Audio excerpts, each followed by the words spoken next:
It's tragic since the range relics provide almost zero power, unlike melee, which immediately gives so much stronger. It's exactly what I was thinking, dude. Like, honestly, if I was gonna make this mage relic, like, first and foremost, the problem here with melee, you get 6 buffs. The reason why melee and necromancy are so strong is because these get 6 buffs on both of these, as opposed to range and magic, only we're getting 5 buffs. Okay, obviously with magic getting the extra 50% crit damage, amazing. Saving the runes, amazing. And then these are base for everything else. So the only things that provide an actual leverage for the skill are these bottom 2 right here.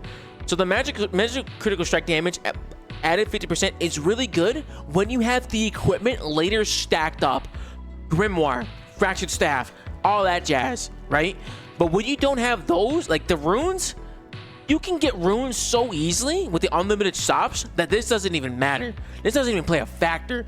So you genuinely don't even need that. But the problem, and then with range, right? Then the problem with range, but the problem with range is the extra tiles and saving ammunition is nice. The specific ammunitions, like depending what you're using, like Tintin Champas, maybe think like specific bolts if you're using crossbows, like those are going to be kind of a pain in the butt to get back. So saving the crossbows and the ammunition is good. The arrows are really good to save. But the problem is also this: you're locked behind so much gear to make range finally come online. You need Elite Dracolich, you need Bow of Last Guardian, you need you need Greco, you need on top of that you need to have the bolts that have greater to get the adrenaline for greater ricochet with Hydric bolts. You need a bunch of other things to make. Then you need an ECB. I just named 3 bosses that require 3 parts of the same thing. I know you get like 8 times the drop rate on the chance of those things, but you can still go dry for the amount of time that you got to play, because it's kind of insane. There's like so much time that it takes for these things to come online. So it's just kind of like, you can do it. You're gonna suffer for a little bit, a lot of it, but you can get there. And then for so necromancy is really good because the talent tree being unlocked immediately is tremendous. It's really, really good. Saving the ectoplasm and the runes when casting is really good. The saving the runes is the really interesting part to me, because think about bone shield. Think about stuff like that. You can save all the runes for every single bone shield proc if you're using any other style at the time, because you can still use other combat styles while you're doing this. But the thing is that you can just end up having this relic and just have constantly saving runes on that, which is really good. The spirits getting bigger, I don't know what the size has to do with anything. Size doesn't matter in this situation. The 25% damage on your conjures is very, very good. And then necromancy is just incredibly strong in general. Very good sustain with the ghost. Very good. Like, both the strongest styles for the league are the 2 ones with the best sustain, hands down.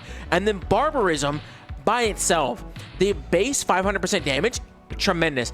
Melee has a huge problem with it's like having to be in your face. So being able to have that extra range is great in so many scenarios when it comes to like clearing mobs, doing Slayer, doing bosses that are just really, really big, and like it's like where you need to stand in position. It's very, very important. Melee also has the best outside of Bow of the Last Guardian, ECB, and Fractured Staff, and the T95 Mage Wand specs.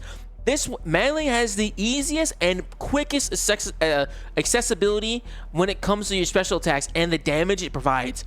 The big problem melee also has is adrenaline. All the other styles can produce adrenaline really easily. Melee's always been held back by that. So being able to have all that double adrenaline is like dumbed down, like fucking insane. It's just it's incredible. And then having the main kicker here though is the melee damage healing for 10% immediately. This is 10% on top of Soul Split. This is 10% on top of if you get Vampirism Scrimshaws. This is like, that is a lot of healing and sustain.